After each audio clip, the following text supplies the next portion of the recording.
Unattached burdens are more like an invisible ceiling pressing down on you. You don't know where it came from, but it's there, keeping you small. And the wildest part is, these burdens probably aren't yours. They could be inherited from your family system, generational fears about what it means to be successful, or cultural stories about staying in your lane. Welcome to Beyond Success, the podcast for high achievers seeking deeper meaning, fulfillment, and purpose. Now, here's your host, world-renowned leadership coach and therapist, David Tian, PhD. Have you ever reached a high point in life, a major win, a big breakthrough, only to feel like the rug's been pulled out from under you? Maybe you start second-guessing yourself, procrastinating, picking fights with the people closest to you. Or maybe it's just that sinking, uneasy feeling, like you're carrying something you can't quite shake. This is what we're diving into today. It's called the upper limit problem. And here's the twist. Some of what's holding you back might not even belong to you. In this episode, we'll uncover how this invisible force operates in your life, and more importantly, how to break free from it. Because when you do, you don't just hit the next level. You expand into a life with no ceilings.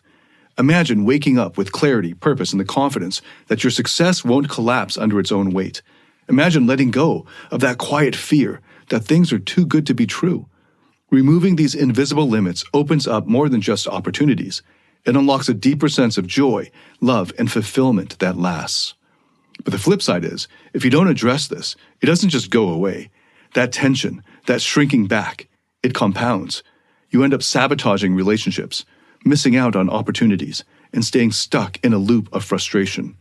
Worst of all, the longer you let it linger, the more convincing those limiting voices become. Here's the myth we've all been sold, that success is a straight line. Work hard, meet the right people, climb the ladder, and voila, you're there. But if that were true, why do so many of us trip ourselves up just as we're about to hit the next level? There's more to this than effort or connections. Fulfilling your true potential requires confronting the invisible barriers inside you, and sometimes they're ones you didn't even put there yourself. In case you don't know who I am, I'm David Tian, and for over the past almost 2 decades, I've been helping hundreds of thousands of people from over 87 countries find fulfillment, meaning, and happiness in their personal and professional lives. So I've got 3 points for this episode, and the first is about the roots of the upper limit problem. So this is where the upper limit problem starts. It doesn't just appear out of nowhere. For most of us, it's rooted in the messages we absorbed growing up, especially from the people who were supposed to guide and protect us. Let's say you got good grades, or you scored big in sports, or you accomplished something that made you feel proud. Maybe you wanted to celebrate it, to share that success with someone who mattered to you. But instead of applause, you get a dismissive, cutting comment like, "Don't get too full of yourself," or a shutdown like, "Who do you think you are?" It's subtle but powerful. What's really being communicated to you? The idea that success makes you a target, that if you shine too brightly, people will resent you, or worse, they'll leave you. And for a kid, the fear of being rejected or exiled can feel almost life-threatening. So you adapt. You learn to dim your light, play small, and avoid standing out too much. Those messages might have worked to keep you safe as a child. But the thing is, they don't go away just because you've gotten older. They stick around.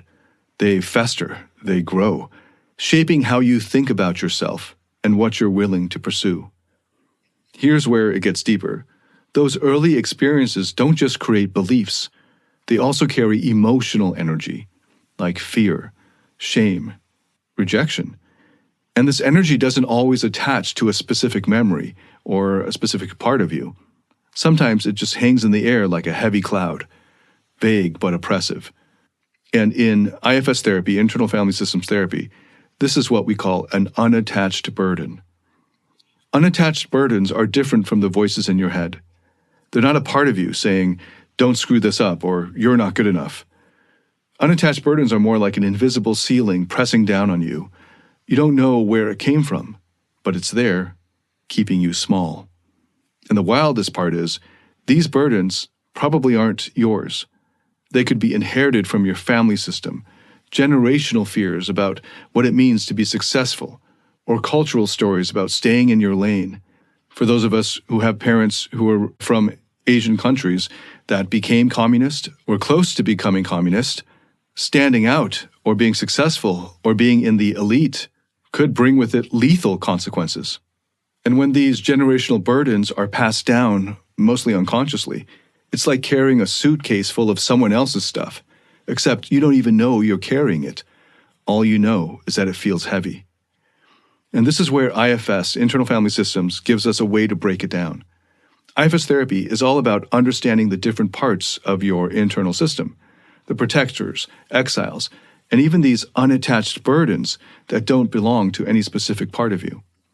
Protective parts might hold on to the belief that if you succeed too much, you'll be rejected. These parts have a job to keep you safe, even if it means sabotaging your own happiness. And exiles are the parts that carry the deepest wounds, like the pain of feeling dismissed or shamed as a child for being proud of yourself. But unattached burdens are actually different. They don't have a personal story.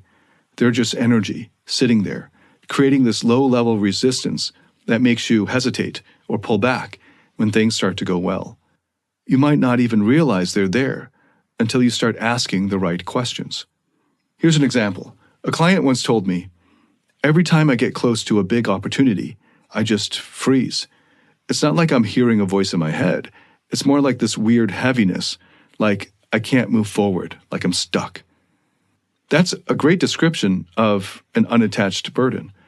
It's not tied to a specific part of you or a memory. It's just there, weighing you down, oppressing you.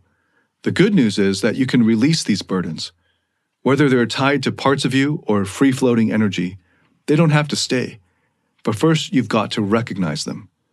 Now, if you don't address these burdens, whether they're tied to a part of you or unattached, they'll keep running the show in the background. You'll hit success only to pull yourself back.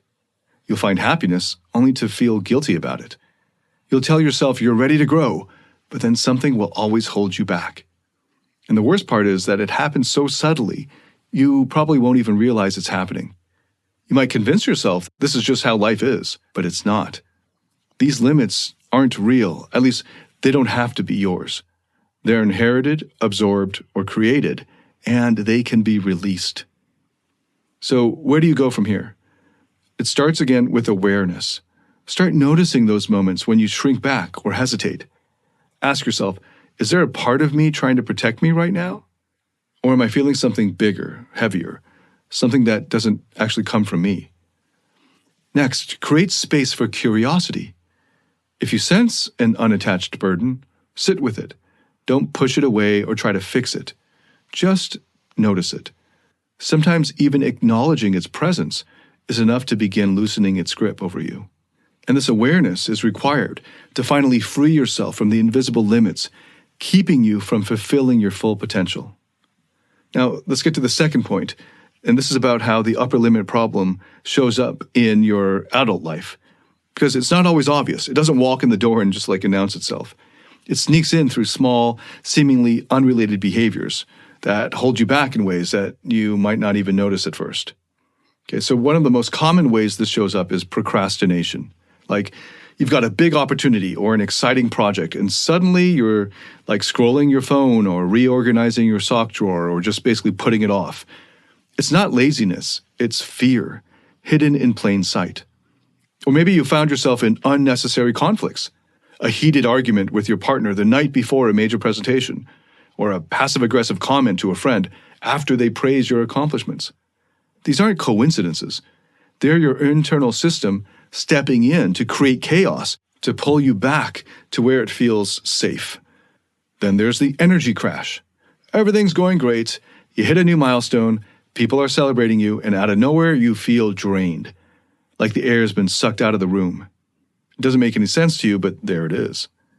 And then there's the more subtle stuff, the ways we dim our light. Maybe you stay quiet in a meeting, even though you know you have the best idea in the room. Or you downplay your achievements because you don't want to make someone else feel small.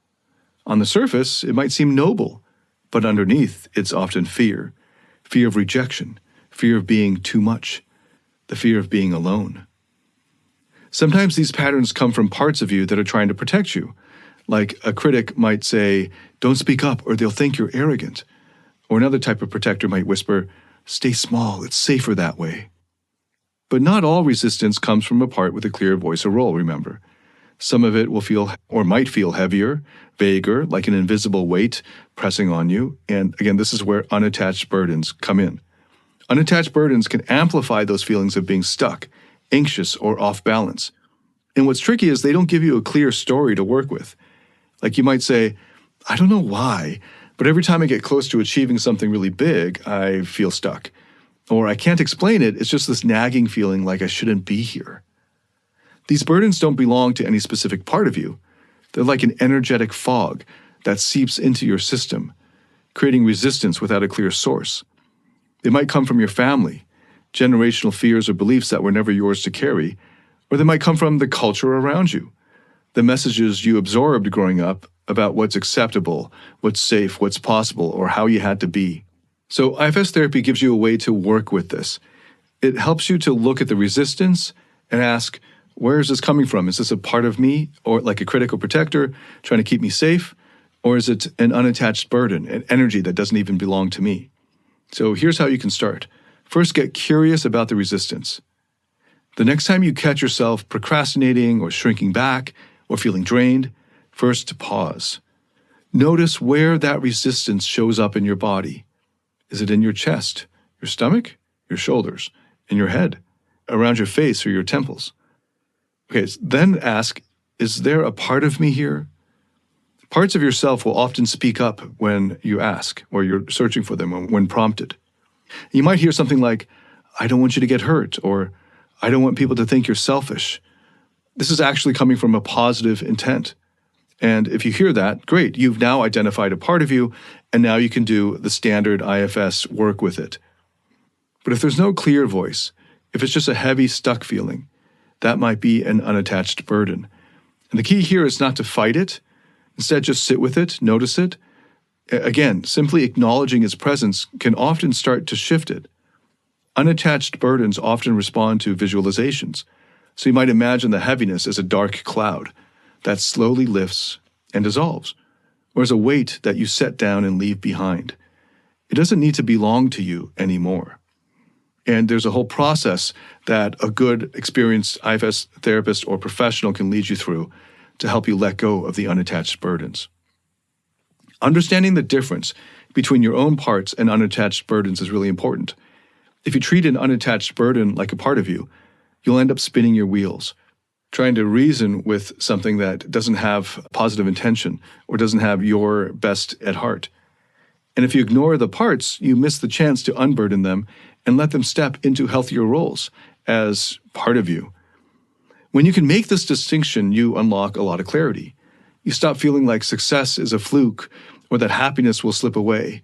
You create instead space for expansion, for growth, for stepping fully into your potential without the old fears pulling you back. A truly fulfilling life is not just about success, but also about freedom. Freedom to be who you actually are, to shine as brightly as you can, to embrace everything that comes with it. Many high achievers struggle when it comes to managing their emotions or navigating their relationships, and they hit a wall when it comes to emotional mastery. Maybe you've noticed that stress, frustration, or anger is seeping into your personal or professional life, or you feel disconnected from those you care about. That's where David Tian's Emotional Mastery Program comes in. It's based on peer-reviewed, evidence-backed therapeutic methods to help you find happiness, love, and real fulfillment. Learn how to break free from the emotional roller coaster and start thriving in every area of your life. You can find out more at davidtianphd.com/emotional mastery. That's davidtianphd.com/emotional mastery. So now we get to the third and final point, how to heal from the upper limit problem. How to actually move past these inner limits. Because identifying them is only half the work. The real transformation happens when you release the burdens that have been holding you back, whether they belong to specific parts of you or they're unattached, lingering in your system. But before I go any further, here's something I want to make crystal clear. This process, especially when it comes to deep, lifelong patterns, is best done with an experienced professional. A therapist or coach, or better yet, a therapeutic coach, someone who knows how to guide you safely. Self-exploration is powerful, but some of these wounds and burdens run really deep, and it can be very delicate work, so I highly recommend that everyone get the right kind of support to work through them. So first, let's look at the parts of you carrying the old messages. These are the ones that picked up beliefs like, if I succeed, people will leave me, or if I shine too brightly, I'll be rejected. They're not bad or wrong. They're just trying to protect you. They're doing the best they can with the tools they've had. The IFS process begins with curiosity.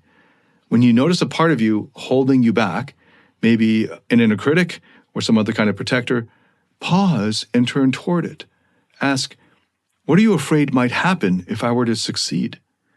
Often these parts will respond with fears rooted in the past and show you specific memories. Maybe they're afraid you'll be abandoned or humiliated or judged. And the next step is reassurance. And this is where your true self is required, the true self in you that is calm and compassionate and wise. And from the state of your true self, let that part of you know it's safe now. Success doesn't mean rejection anymore. And they don't have to carry that belief around any longer or do this protective role for you anymore. Unburdening happens when the parts of you that are carrying these burdens are ready to let go.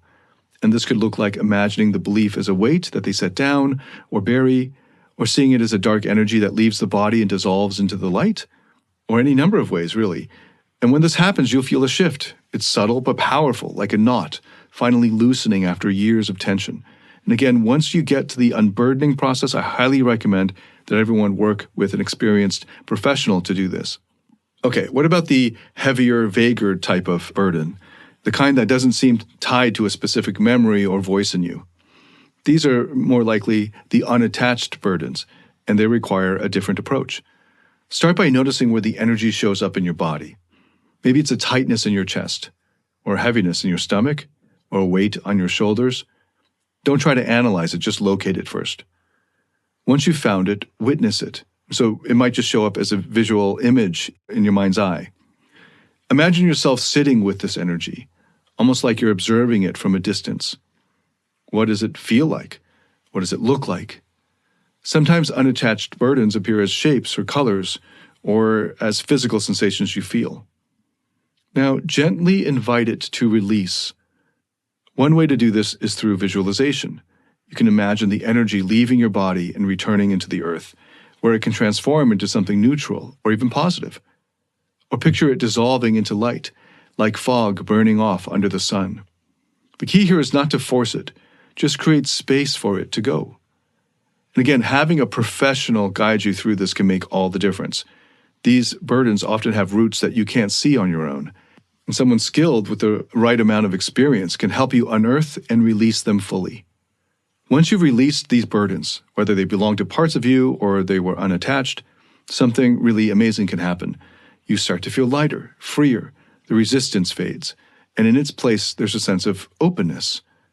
But the thing is, nature abhors a vacuum, so when you clear out those old beliefs and energies, you need to replace them with something new, so that that burden doesn't come back in. And this is where you expand your capacity for joy, love, or success. And again, one way to do this is through visualization. You can imagine your future self not just succeeding, but thriving. Picture yourself stepping into rooms with confidence, celebrating your wins, being proud of yourself, and unashamedly so, and embracing every opportunity without hesitation. And it's not just about imagining it. Then you can move into embodying it. Practice holding joy in your body. Notice how it feels. Let yourself stay there a little longer than you're used to. Over time, you'll train your system to handle more success, more love, more happiness, without having to default to old patterns. If you're ready to start this work, here are a few practices you can try now. The first is journaling. Take some time to write out the messages you grew up with around success. What did your parents or caregivers say about ambition or achievement or standing out? How do those messages show up in your life today? Just free write, brainstorm, just keep the pen moving. And then when you're done, you can read it over and then you can throw it away. You can shred it up. A second tool is guided meditation. Find a quiet space and imagine the burdens you're carrying, whether they're tied to parts of you or unattached, and picture them leaving your body in whatever way feels natural. Just let them go.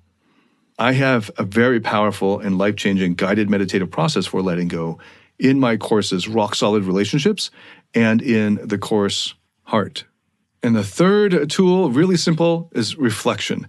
Spend a few minutes each day noticing when you feel this inner resistance. Ask yourself, is this coming from a part of me, or is this something else? The more you practice this, the easier it becomes to distinguish between the two. And if you ever feel stuck, consider getting a coach specifically focused on removing these invisible limits. Of course, there's no shame in seeking support. In fact, it's one of the most powerful investments you can give to yourself. So where does that leave us? You're no longer stuck with the belief that success has to come with guilt, fear, or resistance. You're free to grow, to shine, to embrace the fullness of your potential. Because when you stop carrying what was never yours to begin with, you're finally free to create a life that's entirely your own. So let's pull this together. The upper limit problem often starts in childhood, planted by the well-meaning but misguided messages we absorb from parents, culture, or society. These messages teach us to fear standing out, to downplay our success, or to shrink ourselves to fit someone else's idea of what's appropriate.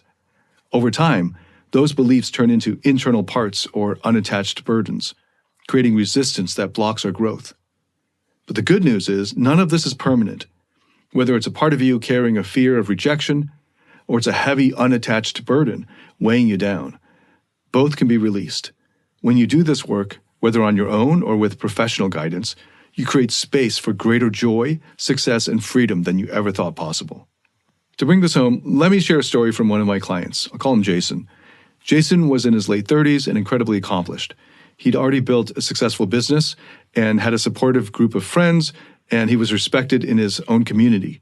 But no matter what he achieved, he couldn't shake the feeling that he was holding himself back. Every time he thought about taking things to the next level, whether that meant growing his business, speaking publicly, or even upgrading his wardrobe, he would freeze and go numb and go blank. And then he'd feel guilty for wanting more. And when he did push through, he'd hear his parents' voices in his head. Who do you think you are, a celebrity? Why are you showing off? Jason explained that growing up, his parents believed in this sort of false humility. Their version of humility, though, was really about control. If he dressed too sharply or took extra care of his appearance, they'd scold him. If he celebrated a win too loudly, they'd remind him not to act better than others. And over time, he learned to associate success with danger. Standing out meant rejection. Through our work together, we uncovered the parts of Jason carrying these fears. One was a protector that stepped in whenever Jason thought about standing out. It believed that if he became too visible, he'd lose the love and approval of the people he cared most about. Another part of him carried shame, rooted in the messages from his parents that told him success would make him arrogant or selfish. We also found an unattached burden, a heavy, lingering sense of dread that Jason couldn't understand. It wasn't tied to any specific memory or part, but it felt like a cloud hanging over him whenever he thought about taking a big leap forward. We worked together to unburden these parts over the weeks and months, and Jason's protectors learned that it didn't have to keep him small to keep him safe. And the shame that his exiles carried was released when his higher self reassured that little boy inside him that it was okay to shine. It was safe. And the unattached burden, through guided visualization, Jason led it to leave his body and dissolve into the light, returning to the earth where it no longer had power over him. The result is that today, Jason feels lighter, more confident, and embracing his success more fully. He's made bold moves in his business. He's taken the stage at many events as a keynote speaker, and he's revamped his fashion in a way that reflects who he truly is. And the best part is, he reports that he no longer hears those old voices telling him to stay small. And of course, he reports that his business has grown more than 50% since we began working together. This is what's possible when you address the upper limit problem head on. You stop shrinking, you stop holding back, and you finally step into the life you are meant to live, into fulfilling your true potential. So, what's holding you back? What messages, voices, or invisible weights are keeping you from stepping fully into your potential? The time to release them is now. Because your future, the one where you're free, thriving, and fulfilling your true potential, is waiting. Thank you so much for listening. If this has helped you in any way, please share it with anyone else that you think could benefit from it. If you liked it, hit a like or give it a good rating on whatever platform you're listening to this on. If you have any comments whatsoever, I'd love to get your feedback. Leave a comment or send me a message. I look forward to welcoming you to the next episode. Until then, Dave Etienne, signing out.